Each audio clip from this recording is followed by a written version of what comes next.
ஒரு தலைவர் கேட்டான். அதெல்லாம் பின்னாடி படமா இருக்கிற தந்தை பெரியார் குரங்குளம். அவன் தான் முதல் கேள்வி கேட்டான். அவன் முதல் கேள்வி கேட்டான். அவன் சொன்னான், நான் வணங்குகிற தலைவர், நான் போட்டுகிற தலைவர் புரட்சியாளர் அம்பேத்கர் அவர்கள். அம்பேத்கருக்கு கடிதம் எழுதுகிறார். மாஸ்டர் அம்பேத்கர் அவர்களே, நீங்கள் வேலை வாய்ப்பு இடஒதுக்கீடு கொடுத்து விட்டீர்கள். எத்தனை பேக்வர்ட், எத்தனை மோஸ்ட் பேக்வர்ட், எத்தனை பிசி, எத்தனை எம்பிசி, எத்தனை எஸ்சி, எத்தனை எஸ்டி படிச்சிருக்கான், எப்படி வேலைக்கு போவான்? அப்ளிகேஷன் போட்டா ரெண்டாவது படிச்சிருக்கா டைட்டில் வேலைக்கு லைட் வெளியே போ, மூணாவது படிச்சிருக்கா தாஸ்தார் வேலைக்கு லைட் வெளியே போடு குறந்தடிட்டான். அப்பதான் இந்தியாவின் முதல் குரலாய் திராவிட முன்னேற்ற கழகம் என்ற கட்சி முதல் கோரிக்கை வைத்தது. என்ன கோரிக்கை தெரியுமா?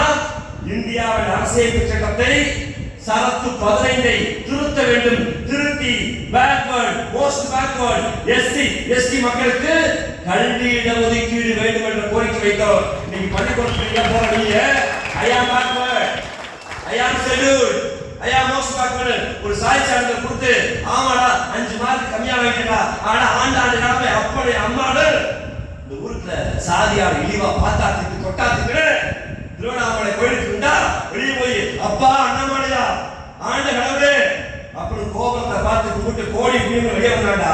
பெரியார் வந்தாண்டா, கோபத்தை பார்த்து கும்பிட்டாவே கோடி புண்ணியம்னா கோயிலுக்கு போனா எவ்வளவு புண்ணியம்னு அறிவான ஒரு கேள்வியை கேட்டு அவர் தான் போராடினார். படிப்பு இடஒதுக்கீடு வேண்டும் என்ற கேள்வியை கேட்க சொன்னார். திமுக என்ன செஞ்சது? எவனாவது கேட்டா நெஞ்ச நிமித்தி சொல்லு. ஆந்திராவுக்கு போனா பேருக்கு பின்னாடி ரெட்டி நாயுடு போடுவான், நீ கர்நாடகாவுக்கு போனா பின்னாடி கவுடா நாயுடு போடுவான், கேரளாவுக்கு போனா பின்னாடி நம்பூதிரி நாயுடு போடுவான், நீ மேல போனா சல்மான் போடுவான், ஐயர் போடுவான், ஐயனார் போடுவான். தமிழ்நாட்டுல மட்டும்தான் பழனியப்பன், முனைவர் ராஜீவ் காந்தி, எம்ஏபிஎல், இந்த தமிழருக்கு டிஇ, எம்எஸ்சி பட்டம் செய்து சாத்தியம். திராவிடம் எதை சாதித்தது தெரியுமா? அன்பு கொண்ட தம்பிகளே, நான் இப்போது அந்த கேள்வி கேட்கிறேன். நான் படிச்சிருக்கேன், என் ஃப்ரெண்டு படிச்சிருக்கான், எங்க வீட்டுல தங்கச்சி அக்கா காலேஜ் போயிட்டு இருக்கு, நாங்க டிகிரி முடிச்சிருக்கோன்னு இருந்தா அவங்க குடும்பத்துல இருந்தா நீ கைதுங்க. நான் எம்எல் முடிச்சிருக்கேன். எத்தனை பிஎஸ்சி ஏன் வளர்ச்சி யாரும் ஊட்ட இல்லையா? எல்லாரும் தான் ஒரே சேர்ப்பா. அண்ணா நீங்க வேலை இல்லை. எத்தனை பேர் தங்கச்சி பெருசு வரும்? நீ பேச அரங்கு நகரை கிளறி வச்சிருக்கோம்னா இதுதான் திமுக செய்கிற சாதனை, இதுதான் திராவிட முன்னேற்ற கழக சாதனை. இந்த அமைப்புடைய மாணவர்களுடைய இந்த கூட்டம் தான் கருத்தியல் விழாது. நான் ஒரே ஒரு நிகழ்வை சொல்லி போட முடிக்க விரும்புகிறேன். அன்பு கொண்ட தம்பியில கேட்க இந்த கருத்தரங்கின் நோக்கம் என்ன தெரியுமா? யாராவது சினிமாவை பத்தி நல்லா தெரிஞ்சவங்க ஆர்வமா பேசுறதா பேசுங்க, பரவாயில்ல. ஒரு உரையாடல் சினிமாவை பத்தி தம்பி கை கொடுங்க எல்லாரும் கவனிங்க.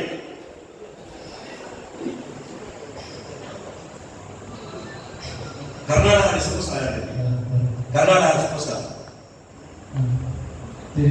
ராஜ்குமார் இருந்தார். அவருக்கு எல்லைகாத்தமாக வீரப்பனுக்கு பெரிய லடாயிருக்கு ராஜ்குமார் இருந்தார். ஓகே, இது இப்ப சூப்பர் ஸ்டார் புனித் ராஜ்குமார் தான் இறந்தார். கேஜிஎஃப் யாரு சார்? யாஸ் யாஸ் தான் சூப்பர் ஸ்டார். ஆந்திராவோட சூப்பர் ஸ்டார் யாரு? சிரஞ்சீவி கார் இருக்காரு. பவன் கல்யாண் ஒருத்தர் சார் இருக்காரு. இருக்காரு கேரளாவோட சூப்பர் ஸ்டார் யாரு? உங்க சீமா திரும்ப இருக்காங்க. பரவாயில்ல. கேரளாவோட சூப்பர் ஸ்டார் யாரு? மம்முட்டி, மதன்லால் இருக்காங்களா? தமிழ்நாட்டு சூப்பர் ஸ்டார் யாரு? ரஜினிகாந்த், மரியாதைக்குரிய நடிகர் விஜய், அஜித், ஏகே எல்லாரும் இருக்காங்களா? இருக்காங்கல்ல? 4 மாற்றத்துக்கு சூப்பர் ஸ்டார் இருக்காங்க. இந்த தெலுங்கு சினிமா 1960 தான் சென்னை கோடம்பாக்கத்துக்கு வந்து கிளம்பி நாங்க தெலுங்குல சினிமா எடுத்துக்கலாம் அப்படின்னு கைதாபாத்துக்கு போய் தனிக்கணும்னு ஆரம்பிச்சாங்க. அதுக்கு பேரு தெலுங்கு சினிமாவுக்கு ஒரு பேரு கிட்ட பேரு தெரியுமா? டோலிவுட் 1960 புரிஞ்சு போகுது. 1980 கன்னட சினிமா எங்களுக்கு சினிமா எடுக்க தெரியும், இனிமே தமிழ்நாட்டோட குடும்பம் முடியாது, நாங்க தனியா போட்டு கன்னட சினிமா போயிடுச்சு. 2000க்கு மேலதான் கேரளா சினிமா தனி சினிமா போயிடுச்சு. அதுக்கு முன்னாடி எல்லாரும் எனக்கு நல்லா எழுத தெரியும்னா வடுகப்பட்டியிலிருந்து நேரத்தேவன் பேரை எப்படி வைரகுத்தை கிளம்பி கூட பார்த்து வந்தாரோ அப்படி கிளம்பி போயிடுவாங்க. உங்க ஊர்ல இருந்து பல இயக்குநர்கள் கிளம்பி எங்க வந்திருக்காங்க? சென்னை கோலமாவட்டத்தில் வந்திருக்காங்க இல்லையா? எழுதினார், பாடினார், நடித்தார், இசை அமைத்தார், நடனம் ஆடினார். எனக்கு தமிழ் சினிமா இருக்கிறது பலவே கோலமாவட்டத்தில் வந்திருக்காங்கல்ல. என் தம்பிகிட்ட ஒரே ஒரு கேள்வி, உத்தரப்பிரதேச சூப்பர் ஸ்டார் யாரு? விஜய் தர்ஷன் கேட்கிறேன். பீகார் சூப்பர் ஸ்டார் யாரு? மத்திய பிரதேச சூப்பர் ஸ்டார் யாரு? ஜார்க்கண்ட் சூப்பர் ஸ்டார் யாரு? உத்தராகண்ட் சூப்பர் ஸ்டார் யாரு? இவர்களெல்லாம் ஒரே சூப்பர் ஸ்டார் யாருன்னா மும்பையில் இருக்கு ஷாருக் கான், சல்மான் கான், அமிதாப் பச்சன் மும்பையில் இருப்பான். இந்திய தாயத்தை வச்சிருப்பான். யூபியில இருந்து ஒரு சூப்பர் ஸ்டார் இது வரைக்கும் வரல. பீகார்ல இருந்து ஒரு சூப்பர் ஸ்டார் இது வரைக்கும் வரல. மாப்பில இருந்து ஒரு சூப்பர் ஸ்டார் இது வரைக்கும் வரல. ஜார்க்கண்ட்ல இருந்து ஒரு சூப்பர் ஸ்டார் இது வரைக்கும் வரல. ஏன் வரலைன்னா நாடு விடுதலையான போது இந்த நாட்டுடைய தேசிய மொழின்னு ஹிந்தி அறிவிக்கிறாங்க. யூபிக்காரன் எனக்கு ஹிந்தி வந்தா போது நான் தாய்மொழி போஜ்புரி விட்டுட்டேன். பீகார்காரன் எனக்கு ஹிந்தி வந்தா போது தாய்மொழி மைதிலியை விட்டுட்டான். மாப்பிக்காரன் நான் தாய்மொழி சாந்தியை மறந்து நான் ஹிந்தி படிக்கிறேன். சாந்தினி, மைதிலி, போஜ்புரி தாய்மொழியை விட்டுட்டு அவன் இலக்கிய இலக்கணத்தை மறந்துட்டான். ஹிந்தி வந்துருச்சு. படிக்கிறான். ஆல் பாஸ் 8ஆம் கிளாஸ் படிக்கிறான். 8ஆம் கிளாஸ்க்கு மேல தம்பி சொல்ல மைக்ரோ காலேஜ் பயாலஜியை மாலிகுலர் பயாகுலர ஹிந்தியில படிக்கணும். மேத்தமெட்டிக்ஸ ஹிந்தியில படிக்கணும். இங்கிலீஷ் படிக்கலாம். சோசியல் சயின்ஸ ஹிந்தியில படிக்கணும். மண்டையில ஏறல. 8ஆம் கிளாஸ் எடுத்து அப்பா பார்த்த வேலையை போய் வயக்காட்டுல ஆர்மான் வைக்கிறான், விவசாயம் பண்றான். வயசு 15-16 ஆயிரம். உள்ளூர்ல 30 ரூபா சம்பளம். எவ்வளவு? 30 ரூபா சம்பளம். அந்த இளைஞர்கள் ஒரு ஊருக்கு படைக்க போறாங்க. யூபி காரன், பீகார்காரன். எந்த ஊருக்கு வந்தா தெரியுமா? எந்த ஊருக்கு வந்தா? நம்ம ஊர் அளவுக்கு பாப்புலேட்டி படிக்கு தமிழ்நாட்டு வறண்ட மாநிலம் சொல்ற நம்ம ஊர் தகடூருக்கு பீகார்காரன், யூபிக்காரன் பானிபூரி பேல்பூரி விற்க வந்தானா இல்லையா? இங்க இருக்க இளைஞர்கள் யாருக்காவது ஒருத்தருக்கு நான் எப்படியாவது படிச்சு பீகார் போய் வேலை பார்க்கணும், எப்படியாவது படிச்சு யூபியில் போய் வேலை பார்க்கணும், எப்படியாவது படிச்சு மத்திய பிரதேச ஆசை இருக்கா? நான் ஏன் மெடல் ஆபீஸ்க்கு போறேன்? நினைப்பிருக்கானே. அந்த மொழிகளை ஹிந்தி அழித்தது.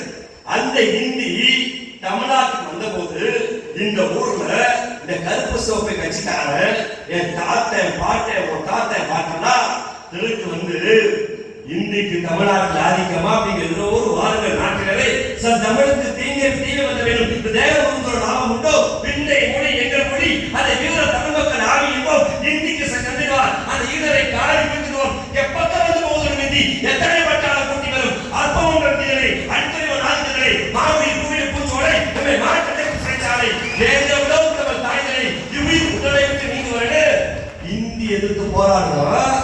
இன்னைக்கு இந்தி பேசாத தமிழ்நாடு வளர்ந்த மாநில பட்டியலில் 2வது மாநிலம். இந்தி பேசுற யூபி, பீகார் 28வது மாநிலம். இதுக்கு சினிமாவுக்கு என்ன சார் சம்பந்தம்னா சுமார் முஞ்சி குமார் இன்னைக்கு 200 கோடி ரூபா சம்பளம், 100 கோடி ரூபா சம்பளம். ஒரு குத்துப்பாட்டுக்கு 50 கோடி ரூபா. என் அப்பனும் தாத்தனும் பீடியா சிகரெட்டா சாராயமா சோறா நெத்தியில வைக்கிற பொட்டுக்கு காதுல போற தோடுக்கு மாதிரி கட்டி 50 ரூபா 100 ரூபா கொடுத்து கண்ணசன தொங்க ஒரு சினிமா பார்க்கறானா 200 கோடி ரூபா வருமானம் வாங்குற சொல்றான். இந்த கட்சி திமுக நாட்டுக்கு என்ன செஞ்சது? ஒருவேளை யூபி பீகார் பிறந்ததுன்னா நீ என் ஊருக்கு பானிபூரி விற்க வந்திருக்க. தமிழ்நாட்டில் பிறந்ததுனால என் ஊர்ல சிவாஜி குமார்ல 200 கோடி ரூபாய் சூப்பர் ஸ்டார். அந்த தமிழை காத்திருந்த அன்னை இயக்கம் இந்த இயக்கம். அன்பு கொண்ட தம்பிமார்களே, இந்த இயக்கம் வரலாற்றில் கருத்து முறைகளையும் கருத்து உருவாக்கத்தையும் செய்து கொண்டே இருக்கிறது. ஏன் திராவிடம் என்றால் அன்னை மொழி தமிழ் மொழி என்கிற மொழி. கீழடி என்கிற மொழி யாருக்கு தெரியும்? கீழடி ஆதி மனிதன் பிறந்தான் முதலெடுத்து இருக்கிறது என்று கண்டுபிடிக்கப்பட்டது. வரலாற்று சான்றில் தகடூரும் இருக்கிறது, அதில் கீழடியும் இருக்கிறது. அங்கு கண்டுபிடிக்கப்பட்ட இடங்களில் தமிழ் ஆதி மொழியில் சொல்றோம். ஏன் தமிழை மொழியில் தாய் சொல்றோம் தெரியுமா? அன்னை மொழியான செம்மொழியின் வயிற்றில் இருந்ததால் நம் சகோதர மொழியான தெலுங்கு, கன்னடம், மலையாளம் பிறந்தது. திருந்திய மொழிகளாக தெலுங்கு, மலையாளம், கன்னடம், துளு, தூது, தூதுவானா பிறந்தது. திருண்டா மொழியாக கோண்டு, ராஜமகால், பலாவு என 76 மொழிகள் பிறந்தது. இது ஒற்றை மொழி குடும்பமான இங்கே உட்கார்ந்திருக்க பல பேர் தெலுங்கை தாய்மொழியாக கொண்டாலும் கன்னடத்தை தாய்மொழியாக கொண்டாலும் என்னால் கண்டுபிடிக்க முடியாது. காரணம், உடல் ரீதியாக, மாநில ரீதியாக பருத்த உதடுகளை கொண்ட, கருவடிகளை கொண்ட, கொஞ்சம் கருமையான நிறத்தை கொண்ட மானுட கோட்பாட்டின்படி பார்த்தால் தெரிகிற நாம் திராவிட இனத்தை சேர்ந்தவர்கள். எம் மொழியான தாய்மொழியான அன்னை மொழிக்கு தமிழ், தமிழம், திராவிடம் என்று பிரித்ததால் இன அடையாளமாக வந்த ஆரியன் வெள்ளையாக இருந்தான், சப்பை மூக்காக கொஞ்சம் இருந்தான், கொஞ்சம் ஒட்டிய உதடு. அப்பன் செத்தா வீட்டுக்கு கொண்டு போய் அப்பா செத்துட்டேன்னு தொட்டு அழுவோம். ஆனால் பாப்பான் செத்தா திருவிழா தூக்கி போட்டு காக்கா கொத்தி பாப்பாவா தூக்கிட்டு போனாங்க. பொங்கல் தான் எங்கள் அடையாளம், வீர விளையாட்டு தான் எங்களுக்கு கபடி. ஏன்னா நம்ம ஒத்த அடையாளத்தோடு சேராமல் தருமபுரிக்கார தமிழ் பேசினான்னா அது கிருஷ்ணகிரிக்கார தமிழோட ஒத்துருக்கு, சேலத்துக்கார தமிழ் பேசினானா அது நாமக்கல்காரனோட ஒத்துருக்கு, திருநெல்வேலிக்கார தமிழ் பேசினானா அது தூத்துக்குடிக்காரனோட ஒத்துருக்கு, ராமநாதத்துக்கார தமிழ் பேசினானா அது மதுரையோட ஒத்துருக்கு, கோயம்புத்தூர்கார தமிழ் பேசினானா அது ஈரோட்டோட ஒத்துருக்கு. கோயம்புத்தூர் கூட பேக்கோட கோயம்புத்தூர் கூடிய ஒரு செட்டியோட பேசுற மொழியை வச்சு நீ என்ன சாதின்னு பிடிக்க முடியாது. எந்த ஊர்னு வேணா, எந்த வட்டாரம் வேணா சொல்லலாம். ஆனா தமிழ்நாட்டுக்குள்ள ஆகிய ஒருவன் நம்ம தண்ணின்னு சொன்னா அவன் ஜடம்பா, நம்ம வீடுன்னு சொன்னா அவன் அக்கரகாரம்பா, நம்ம வேட்டின்னு சொன்னா அவன் அங்குவசனம் சொல்லுவான். ஒரு தனித்த அடையாளத்தை ஆரியர்கள் உண்டு செய்திருந்தார்கள். அவர்கள் பண்பாட்டால் எங்களை வெளியே போடு சொன்னார்.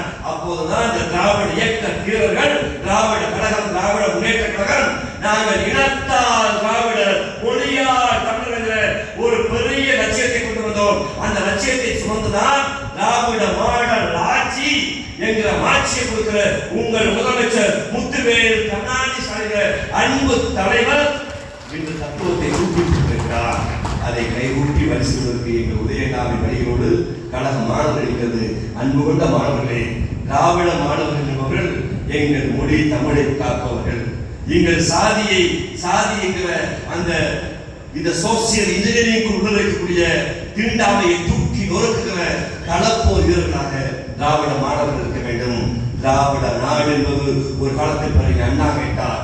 ஆனால் நாங்கள் கேட்கிறோம், இந்தியா என்ற நாட்டுக்குள் தமிழ்நாடு என்ற மாநிலம் தனித்திருக்கும் பண்பாட்டால், வரலாற்றால், சமூக நீதி கோட்பாட்டால் அது வழிநடத்துகிற உறுதியை ஏற்போம். வாய்ப்பு